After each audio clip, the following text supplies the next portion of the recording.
Pollution was causing health problems in the local community. Our Africa correspondent Emma Hurd has the story. On the outskirts of Lesotho's capital, this is the hidden cost of a pair of jeans.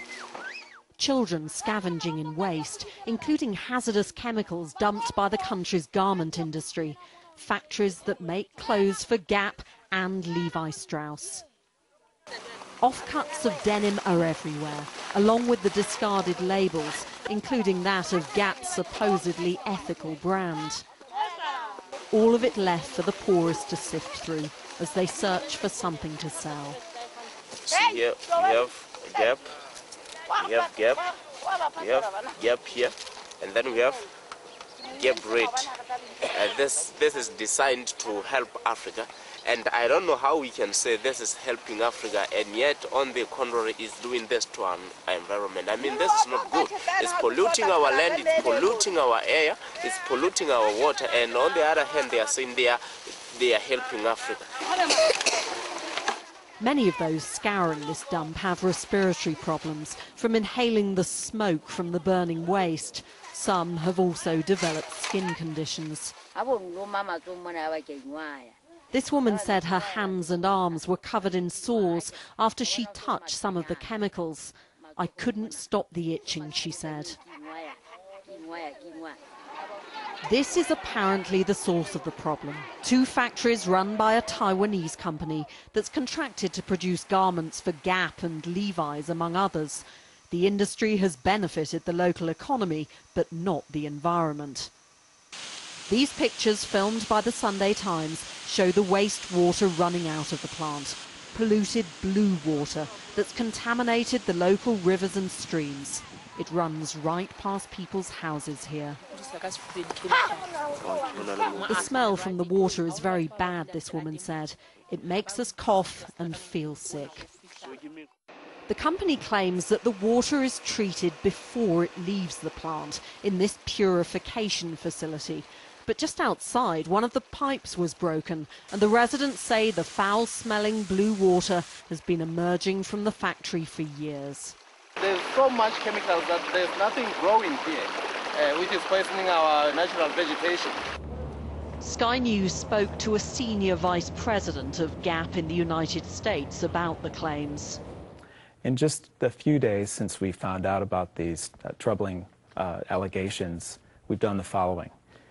We conducted an on-the-ground investigation of our own. We commissioned an independent monitoring organization to conduct their own investigation. And we put one of the factories involved on immediate notice until all issues are adequately resolved. The situation in Lesotho has also alarmed Levi Strauss, with the company promising action over this rubbish dump. We are committed to working closely with the suppliers and government leaders to help protect the community, particularly the children in the community, from the risks of the landfill, the company said. The disposal of waste has long been an issue across Africa. Landfill sites are rarely properly regulated, and the poorest flock to them to try to find anything of worth. In Lesotho, bits of denim are now being used instead of firewood because there's so much of the fabric lying around here. The garment industry has created jobs in this tiny nation, but the price has been high. Emma Hurd, Sky News, Johannesburg. Well, Gap is a fully signed-up member of the RED campaign, and that's a group of well-known brands which helps raise money for African aid projects. When Sky News asked RED for their reaction to the allegations in Emma's report, they said Gap has informed us that an immediate investigation has been launched into the claims. All RED partners pledged to adhere to ethical business standards, and RED strongly opposes malpractice in any form, including any adverse environmental impact on local communities or their natural resources. Of producing goods for our high streets in a way which is incredibly environmentally damaging.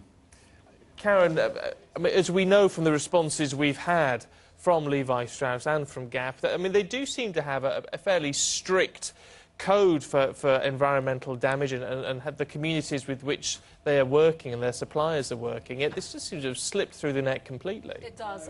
Companies like Gap do have environmental charters which set out their policies on these things, and they are incredibly strict about the factories they use, the suppliers they use. You have to remember that these aren't factories owned by these companies. They are Taiwanese or third-party suppliers that they contract to produce goods. But nevertheless, these are factories that are turning out £500 million worth of product each year to the UK and the USA alone. So they are giving them a lot of business, and they have a civic duty to not only make sure that they're providing good employment conditions for the workers, adequate pay and lifestyles for the workers, but also making sure that the environment around these factories is looked after. And the fact that they're dumping potentially toxic waste into unmanaged landfill is disgusting, and dumping effluent into the rivers where people are cooking and washing is something that they're going to have to address, otherwise consumers are going to be boycotting their stores. Owen Espy, I mean, that does imply that there is a lot of pressure on these companies now to get this cleaned up and get it cleaned up quickly. But how dependent are these sort of communities, and certainly very small countries like Lesotho, on this sort of big industry where it is generating a lot of money, but clearly, as we see from these pictures, at a very big price? Well, I think poor countries like Lesotho are between a rock and a hard place. On the one hand, they need to attract that investment to create jobs, and on the other hand, they have a responsibility to protect the environment in their own country, both for now and future generations. I think because they're in such a hard place, it's not enough for us to say that it's the responsibility or a civic duty of companies like Levi's to sort out these problems. I think it's also the responsibility of the UK government to take on that responsibility and ensure that companies which have operations overseas adhere to basic, strict human rights and environmental standards. That's why groups like Friends of the Earth, with others like Amnesty, are calling for the government to implement a commission on business, human rights and the environment, so that that commission can set these clear human rights and environmental standards, and also, importantly, make sure that where people are victims of UK company abuse overseas, they can receive redress and justice in the UK for those abuses. A lot of people, Owen, may applaud that as a principle, but I guess it's a different question trying to put that into practice and giving that sort of legislation any sort of teeth. I think it is possible to see for legislation to take place which has teeth. We've seen different cases. In Holland, Friends of the Earth in the Netherlands have taken Shell to court for the gas flaring case in Nigeria, and also Shell have been taken to court in the US. Yeah, but it's possible to have legislation which does these things. But isn't that the case, though, in there that's shutting the stable door after the horse has bolted? I mean, taking action against something like this that has already happened, I mean, it's not the point, is it? You want to stop it happening in the first place, and how would the British government police that? Well, I think it's important that we have strong deterrence there, but also that we can enforce that clean-up operation. And without court judgments, whatever Levi's and Gap say about their environmental charters, without legal teeth, which only the government can provide, we're not going to have that deterrent effect to ensure that all companies operating anywhere act to those basic standards. Karen, a lot of people watching those pictures are going to be pretty appalled. I mean, it looks absolutely dreadful. Is there a point in all of this that we as UK consumers have to be held responsible ourselves for what's going on? Absolutely. You only have to look at the high street now, and we're all lapping up this disposable clothing, £4 pair of jeans. I mean, obviously Gap and Levi aren't selling at that price, but we are absolutely snapping up disposable clothing these days, and we have to take some responsibility, because big clothing giants like this are trying to be competitive, they're trying to get a piece of the market, and if we keep getting this kind of clothing in our wardrobes, then people aren't going to be responsible. And I think what also upsets me is that companies label themselves as ethical. We see fair trade clothing companies, we see ethical fashion brands. Shouldn't all manufacturers, all retailers be trading ethically? What they don't do is trade themselves as unethical brands, and we should be seeing this as something that's a given. It shouldn't be something that's part of their USP. But just very briefly, Karen, can we apply pressure then to change the situation to make sure that we are getting that sort of service? Vote with your feet. Don't buy from these brands if you're not happy with what they're doing. You know, if the tills aren't ringing, they're not going to make the product. Karen Kay, Owen Espy, thank you both.